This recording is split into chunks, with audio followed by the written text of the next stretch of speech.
In 2003, a rainstorm did something in central Mexico that 2,000 years of history had failed to do. It cracked the earth open. A narrow sinkhole appeared just a few meters from the base of the Pyramid of the Feathered Serpent in Teotihuacan, one of the most studied archaeological sites on the planet. Archaeologist Sergio Gomez Chavez looked down into the hole and saw what no one had seen since roughly the 3rd century: a tunnel, sealed deliberately, buried under 15 meters of soil and stone, and left untouched for nearly 1,800 years. What lay at the end of that tunnel would take over a decade to retrieve, and when the team finally reached the deepest chamber, they found something the textbooks had never prepared them for: pools of liquid mercury, thousands of artifacts arranged in precise patterns, and a miniature landscape apparently designed to represent an underworld. No tomb was found, no king, no inscription explaining why someone went through the extraordinary effort of building this and then locking it shut forever. That tunnel is just the beginning. Mexico sits on top of a world most people never think about. Beneath its pyramids, its jungles, its cities, and its mountains, there are places that have been sealed, flooded, buried, and forgotten for centuries or millennia. Today, we are going to visit 7 of them, and not a single one has been fully explained. Let's start where that rainstorm tore the ground open. Teotihuacan sits about 50 kilometers northeast of modern Mexico City. At its peak, around the first few centuries of the Common Era, it was one of the largest cities in the world. A population of at least 100,000 people, possibly more. Enormous pyramids. A central avenue so wide and so long that the Aztecs, who arrived centuries after Teotihuacan had already been abandoned, called it the Street of the Dead, because they assumed structures that grand could only have been built to honor the fallen. But here's the uncomfortable truth about Teotihuacan. We do not actually know who built it. The civilization that constructed the city left no written language we can read, no king lists, no royal names carved into stone.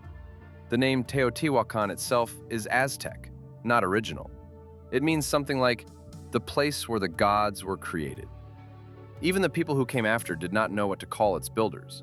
So when Sergio Gomez lowered himself into that sinkhole in 2003, he was not just entering a tunnel.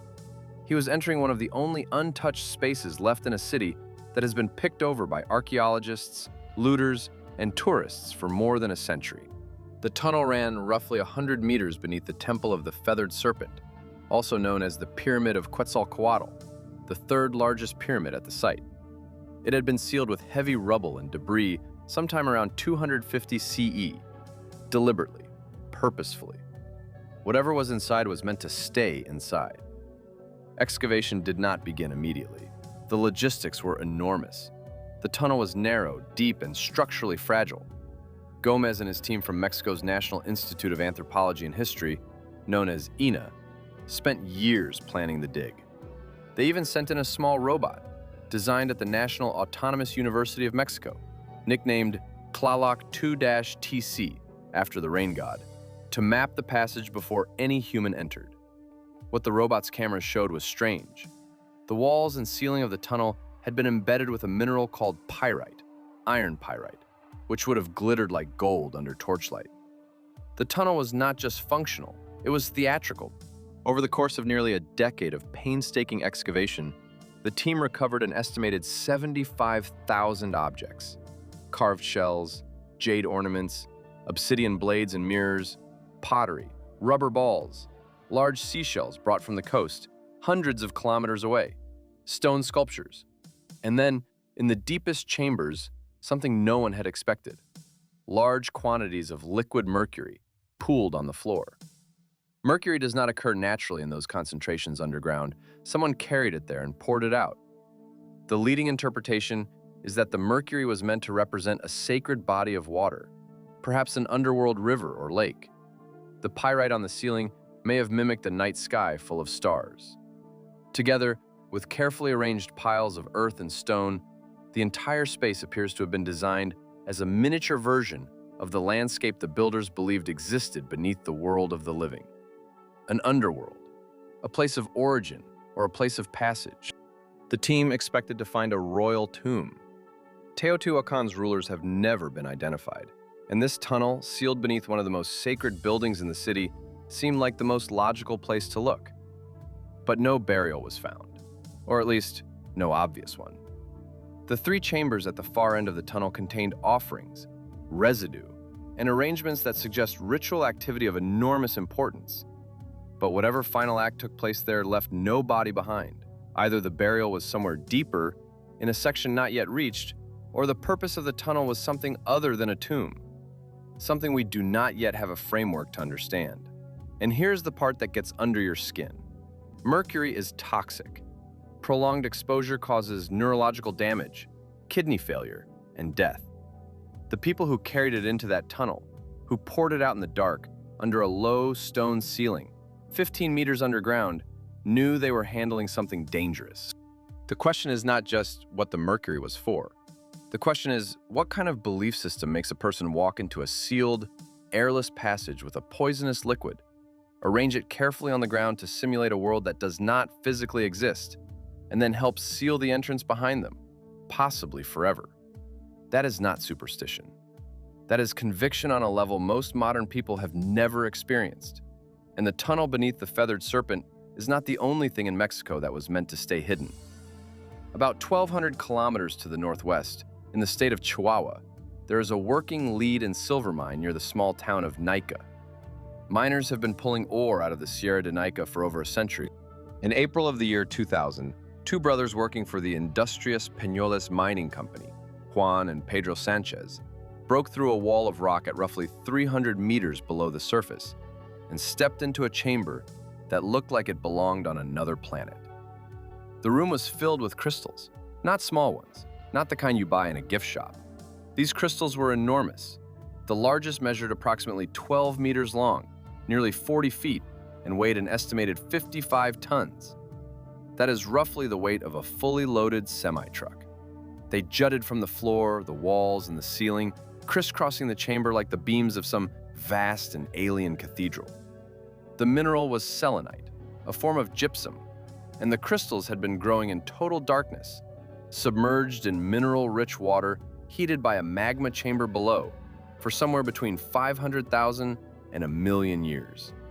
The growth rate was almost inconceivably slow, roughly the width of a human hair per century. The cave is called the Cave of Crystals, Cueva de los Cristales, and it is one of the most visually astonishing natural formations ever discovered on Earth. But it is not a place where humans can survive. The temperature inside hovers around 58 degrees Celsius, roughly 136 degrees Fahrenheit, with humidity near 99%. At that combination of heat and moisture, the human body loses the ability to cool itself through sweat. Without specialized protective suits equipped with ice packs and independent air supplies, a person can tolerate the environment for about 10 minutes. After that, organ failure begins. Several researchers who entered the cave during the years it was accessible reported feeling disoriented, nauseous, and on the edge of collapse within minutes.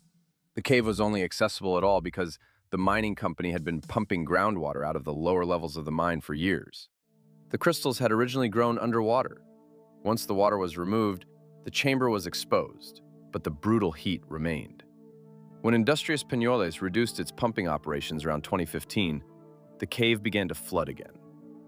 Today, the Cave of Crystals is once again submerged, and there is no guarantee it will ever be drained a second time. But the discovery that truly unsettled the scientific community came not from geologists, but from a NASA astrobiologist named Penelope Boston. In research presented in 2017, Boston and her team reported that they had extracted microorganisms from fluid inclusions trapped inside the selenite crystals. Tiny pockets of ancient water sealed within the mineral as it grew. The microbes appeared to have been locked inside those crystals for somewhere between 10,000 and 50,000 years. And when the researchers placed them in a nutrient-rich medium, they came back to life. Let that settle for a moment. Life forms, sealed inside solid crystal in total darkness, in near boiling heat, with no oxygen, no sunlight, and no food source for tens of thousands of years, reactivated when given the opportunity. The findings have not been without controversy. Some microbiologists questioned whether contamination during extraction could explain the results. But Boston defended the methodology, and the implications, if the findings hold, are staggering. They suggest that life on Earth is far more durable, far more patient, and far more alien in its resilience than most of us are comfortable thinking about. And they open the door to a deeply uncomfortable possibility for astrobiology, that similar organisms could survive inside mineral formations on Mars or the moons of Jupiter and Saturn, waiting for conditions that might never come. So here's what NICA gives us. A cave that can kill a human being in minutes. Crystals that took 500,000 years to grow to the size of telephone poles. An ancient life that refused to die even when the planet locked it in stone. Mexico's underground is not just old, it is patient. And sometimes patience looks a lot like something that should not be possible. What do you think is more unsettling? The idea that life can survive inside solid rock for 50,000 years? Or the idea that we have no way of knowing how many other places on Earth might contain something similar, sealed and waiting? Drop your answer in the comments. About 1,000 kilometers to the southeast, on the Yucatan Peninsula, the ground is made of limestone, and limestone dissolves. Slowly, over millions of years, rainwater slightly acidified by carbon dioxide eats its way through the rock, carving channels, chambers, and eventually enormous underground voids. When the ceiling of one of these voids collapses, the result is a cenote, a natural sinkhole filled with groundwater, sometimes turquoise, sometimes ink black, and sometimes horrifyingly deep. The Maya revered cenotes. They considered them entrances to Xibalba, the underworld. They threw offerings into them, sometimes jade, sometimes gold, sometimes people. But the cenotes are much older than the Maya, and what lies at the bottom of some of them predates human civilization in the Americas entirely. In 2007, a team of cave divers led by Alberto Nava, along with Roberto Chavez and Franco Attolini, was exploring a submerged cave system near the town of Tulum in the state of Quintana Roo. The system, known as Sac Actun, is the longest underwater cave network on the planet, stretching over 370 kilometers of mapped passage. The divers were pushing into new territory when they came to the edge of an enormous underwater pit. The walls dropped away into total blackness. Their lights could not reach the bottom. They called it Hoyo Negro, the black hole. When the team descended, they found the floor of the pit roughly 55 meters below the water's surface. And lying on that floor, surrounded by the bones of animals that have not walked the earth for 10,000 years, was a nearly complete human skeleton. She was a girl, roughly 15 or 16 years old at the time of her death. Her bones were remarkably well preserved, stained dark by minerals in the water, but otherwise intact. Researchers later named her Naya, after the water nymphs of Greek mythology, and the dating results changed the conversation about who the first Americans were. Uranium-thorium dating of mineral deposits on her bones placed her death at approximately 12 to 13,000 years ago, making her one of the oldest and most complete human skeletons ever recovered in the Western Hemisphere. During the last ice age, sea levels were dramatically lower than they are today. Much of the water locked up in glaciers meant that the Yucatan's underground cave systems were dry. Naya likely walked into the cave on foot, in total darkness or near darkness, either looking for water or lost, and fell into the pit. The fall would have been fatal or close to it. She never climbed out. Over thousands of years, as the glaciers melted and sea levels rose, the cave flooded, and her bones were preserved in the still, mineral-rich water. The study of Naya's DNA, published in the journal Science in 2014, revealed something that had puzzled anthropologists for decades. Her skull shape was markedly different from the skulls of modern Native Americans, which had led some researchers to argue that the earliest Americans and modern indigenous populations might not be related. But her mitochondrial DNA told a different story. It belonged to haplogroup D1, a lineage found exclusively in the Americas and directly ancestral to modern indigenous groups. Naya proved that the difference in skull shape was the result of evolution over thousands of years, not evidence of separate migrations. The first Americans and today's indigenous peoples are the same people, just separated by a vast stretch of time. Around Naya, on the floor of Hoyo Negro, divers found the remains of Ice Age megafauna, gomphotheres, an extinct relative of elephants, saber-toothed cats, giant ground sloths. These animals, like Naya, had fallen into the pit when it was dry and never escaped. The chamber was, in effect, a natural death trap that had been collecting the bones of the unlucky for thousands of years before water sealed them in. And Naya is not alone down there. Subsequent explorations of cenotes across the Yucatan have revealed additional ancient skeletons, some of them nearly as old, suggesting that the limestone underworld of southeastern Mexico may contain an entire archive of early human presence in the Americas, preserved in underwater darkness, waiting for divers with the skill and the nerve to find them. From a flooded pit in the jungle to the center of one of the most crowded cities on Earth, Mexico City is built on contradictions. It sits in a high valley, over 2,000 meters above sea level, on the soft, waterlogged sediments of a lake that no longer exists. When the Spanish arrived in 1519, the Aztec capital of Tenochtitlan was an island city in the middle of Lake Texcoco, connected to the mainland by long causeways. After the conquest, the Spanish drained the lake, demolished most of the city, and built their colonial capital directly on top of the ruins. Today, more than 21 million people live in the metropolitan area, most of them walking, driving, and sleeping directly above the remains of a civilization that practiced human sacrifice on a scale that still shocks modern researchers. In 2015, during excavation work behind the Metropolitan Cathedral, which itself stands on the site of the Templo Mayor, the great temple at the heart of Tenochtitlan, archaeologists from INA discovered a cylindrical structure embedded in the earth. It was made of skulls, human skulls, cemented together with lime mortar into a tower roughly 5 meters in diameter. Each skull faced outward, eye sockets staring into the surrounding soil. Hundreds of them. Then, as excavation continued over the following years, hundreds more. This was a section of the Huitzompantli, the great skull rack that the Spanish conquistadors described with horror in their accounts of the city.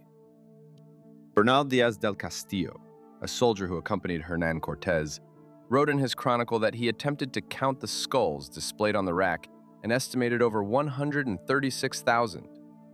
Historians have debated whether that number was exaggerated, as Spanish accounts frequently inflated the brutality of Aztec practices to justify the conquest. But the physical evidence unearthed since 2015 has made the exaggeration argument harder to sustain. The tower found by INAH is only one section of a much larger structure, and excavation is nowhere near complete. The full Huitzompantli likely stretched along the side of the Templo Mayor for dozens of meters. What disturbed researchers most was not the number of skulls, but their composition. Previous scholarship had generally assumed that the individuals displayed on the Tzompantli were captured male warriors, sacrificed after defeat in battle.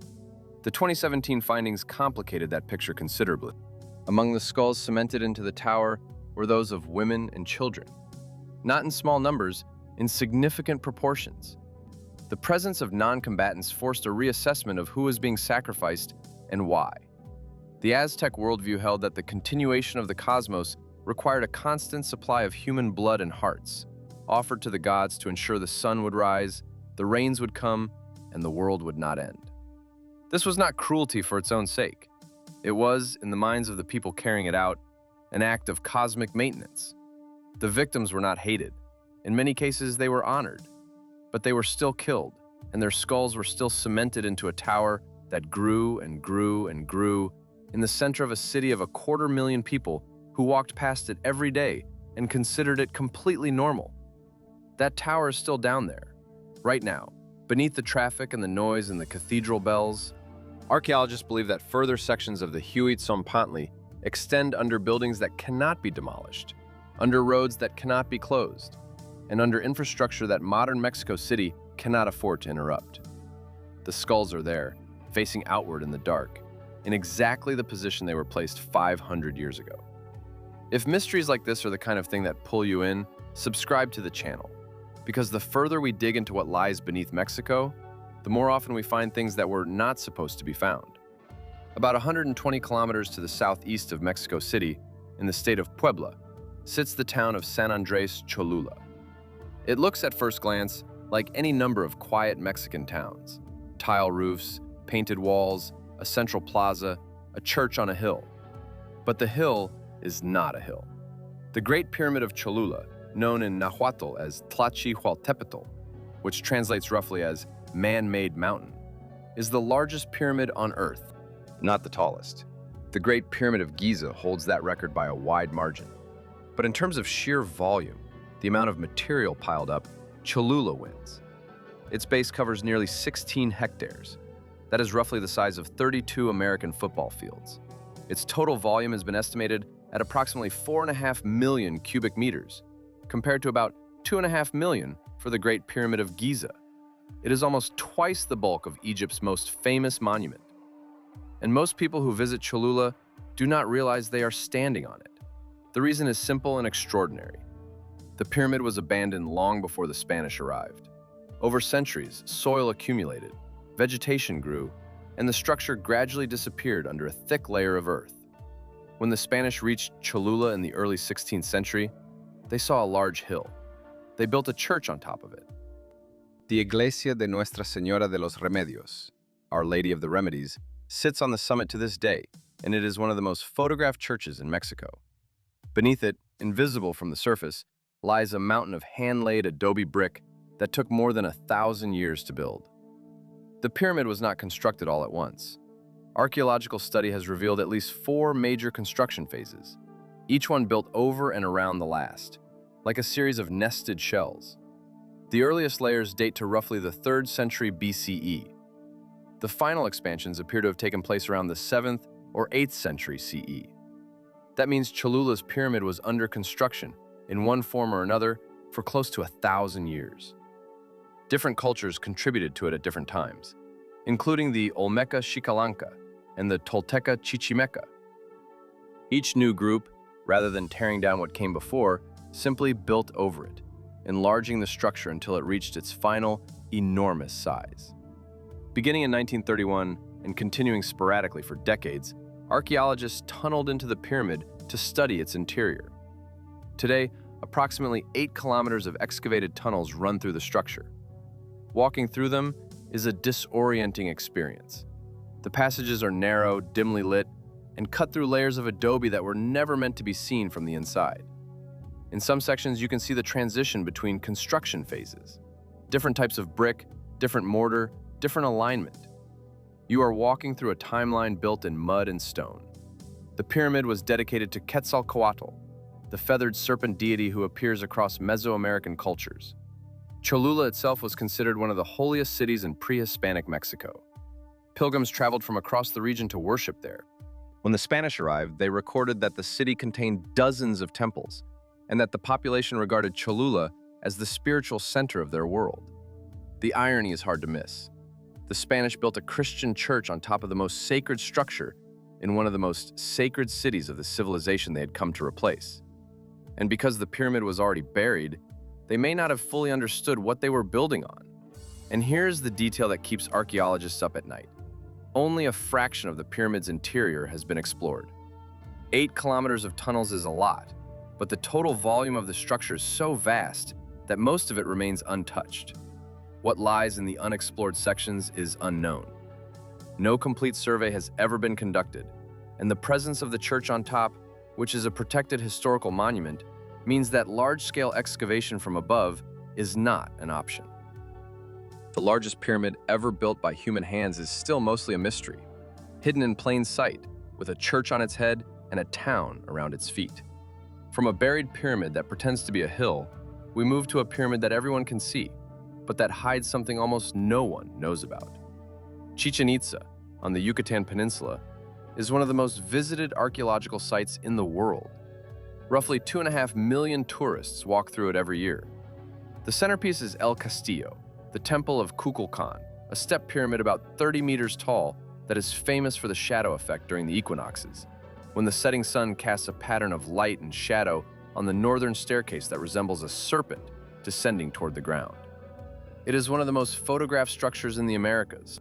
But in 2015, a team of researchers led by geophysicist René Chavez Segura from UNAM, the National Autonomous University of Mexico, published findings that changed the way scientists think about the pyramid and the reason it was built where it was. Using a technique called electrical resistivity tomography, which measures how easily electrical current passes through the ground to map subsurface features, the team discovered a large cenote directly beneath El Castillo. Not next to it, not near it, directly under the pyramid. The cenote is estimated to be roughly 25 meters in diameter and about 20 meters deep. It is filled with water. It appears to have no visible connection to the surface, meaning that when the Maya built the pyramid above it, they either knew the cenote was there or discovered it during construction. Given the centrality of cenotes to Maya cosmology, the idea that this was a coincidence strains credibility. The Maya believed cenotes were portals to the underworld. Chichen Itza already has two well-known cenotes. The sacred cenote to the north, where offerings of jade, gold, and human remains were thrown for centuries, and the cenote Extaloc to the south, which served as a water supply. The name Chichen Itza itself is typically translated as "at the mouth of the well of the Itza," referring to these water features. But the cenote beneath El Castillo was not known. It was hidden, and the pyramid was placed directly on top of it. The implications are significant. If the Maya deliberately built their most important temple at Chichen Itza over a concealed cenote, then the pyramid is not just an astronomical observatory or a monument to Cuicuilco. It is a physical seal over an entrance to the underworld. The architecture is not decorative, it is cosmological. The entire structure becomes a kind of three-dimensional map of the Maya universe. The heavens represented by the pyramid's summit, the earth by its base, and the underworld by the water beneath it. There is also a practical concern. A water-filled void beneath a stone pyramid is not, from an engineering standpoint, a comforting discovery. Limestone around cenotes is inherently unstable. It is the dissolution of limestone that creates cenotes in the first place. Over time, the rock weakens, the ceiling thins, and eventually it collapses. That process takes thousands of years, but it does not stop. Chichen Itza is over 1,000 years old. The cenote beneath it may be millions of years old. And the structural relationship between the two has not been fully assessed. Researchers from UNAM have stated that there is no immediate danger. The limestone layer between the bottom of the pyramid and the top of the cenote appears thick enough to support the structure for the foreseeable future. But foreseeable is a relative term. The pyramid has already stood for more than a millennium. Whether it can stand for another millennium with a slowly dissolving void beneath it is a question no one can answer with certainty. The most iconic structure in ancient Mexico may be standing on borrowed time, balanced above a hole in the earth that the people who built it considered a doorway to the land of the dead. And one more detail that rarely makes it into the tourist brochures. In the 1930s, archaeologists discovered that El Castillo was built over an earlier, smaller pyramid, a structure within a structure. Inside that inner pyramid, they found a red jaguar throne, inlaid with jade and a chacmool figure, a reclining stone figure with a flat belly used as a surface for ritual offerings. So the full picture is this: a pyramid built over a pyramid, built over a cenote, built over the underworld, layer upon layer of meaning, stacked vertically, going down into the dark. Now, let's go to the southern edge of Mexico City, to a neighborhood that most tourists never visit, and most locals drive through without a second thought. In the Cuicuilco district, wedged between a shopping mall and the main campus of the National Autonomous University, there is a circular stone pyramid surrounded by a vast field of hardened black lava. The lava is ancient. The pyramid is older, and the story of how one came to bury the other is one of the most dramatic episodes in the geological and archaeological history of the Valley of Mexico. Cuicuilco is one of the oldest known ceremonial structures in central Mexico. The circular pyramid, unusual in its shape compared to the rectangular pyramids more commonly associated with Mesoamerica, has a base diameter of roughly 110 meters and originally stood about 25 meters tall. It was built in stages, beginning as early as 800 to 600 BCE, making it centuries older than the Great Pyramids at Teotihuacan. At its height, Cuicuilco was the dominant settlement in the Valley of Mexico. Its population may have reached 20,000 people or more. It had plazas, residential areas, irrigation systems, and a complex social hierarchy. It was, by any reasonable definition, a city. And then, Citle erupted. Citle is a small volcanic cone in the Ajusco mountain range, just south of the valley. Sometime around the 1st or 2nd century of the Common Era, though the exact date is debated, with some researchers placing it as early as the 1st century BCE, Citle produced a major eruption. Lava flowed down the slopes and across the valley floor, engulfing everything in its path. Cuicuilco was buried. The lava field, known as El Pedregal, covers an area of roughly 80 square kilometers, and in some places, the rock is 10 meters thick. The city was not just destroyed, it was erased, sealed under a stone blanket that the population had no chance of escaping in time. The pyramid survived only because it was large enough and tall enough for the upper portions to remain above the lava line. When archaeologist Byron Cummings of the University of Arizona began excavating the site in the 1920s, what he found was a civilization frozen in the moment of catastrophe. The lava had preserved the lower levels of the pyramid and the surrounding structures, but it had also made comprehensive excavation nearly impossible. Digging through cooled basalt is vastly more difficult and expensive than removing soil or sand. Large portions of Cuicuilco remain unexcavated to this day, locked beneath rock that would require industrial-scale removal to access. What makes Cuicuilco especially significant is what happened after its destruction. When the valley's dominant city was suddenly eliminated, the population had to go somewhere. Many researchers believe that the survivors migrated northeast, toward a growing settlement that would eventually become Teotihuacan. If that theory is correct, then the eruption of Citle was not just a local disaster, it may have been the catalyst that redirected the course of Mesoamerican civilization. Teotihuacan's rapid growth in the centuries after Cuicuilco's destruction could be partly explained by a sudden influx of refugees, skilled workers, and displaced elites bringing their knowledge, their labor, and their traditions to a new home.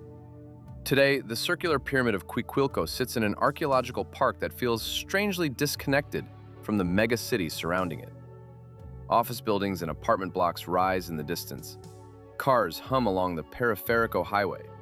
And in the middle of it all, a stone ring pokes up from a field of black lava, the last visible trace of a city that was thriving when Rome was still a republic. Most of the city is still down there, under the rock, unreachable and unknown, and the volcano that buried it is not extinct. Citle is classified as dormant. It could erupt again. The next time, the lava would not flow across empty farmland. It would flow into one of the most densely populated urban areas on the planet. 7 places. 7 different kinds of buried truth. A tunnel sealed with mercury and offerings so precise they look like a message sent to gods who never answered. A cave full of crystals the size of trees, growing in lethal heat for 500,000 years, harboring life that should not still exist. A teenage girl who fell into a pit 13,000 years ago and ended up rewriting the story of who first walked this continent. A tower of skulls that the Spanish described in horror and that archaeologists are still uncovering beneath the streets of a city of 21 million. The largest pyramid on Earth, disguised as a hill, with a church on top and 8 kilometers of tunnels running through its insides. A sacred pyramid balanced above a hidden cenote, built as a 3-dimensional map of a cosmos that placed the entrance to the underworld directly beneath the house of the gods. And an entire city, buried in lava by a volcano that is not finished. Mexico is not just a place with a rich past. It is a place where the past is physically stacked beneath the present. Layer after layer, civilization after civilization, disaster after disaster. The ground under your feet in Mexico City is not stable. It is not neutral. It is full. Full of bones, full of temples, full of water, full of questions that get more complicated the deeper anyone is willing to dig. And if this video made you rethink what lies beneath the places we think we know, share it with someone who needs to see this. Because the most unsettling thing about all 7 of these discoveries is not what we found. It is the overwhelming likelihood that we have barely started looking.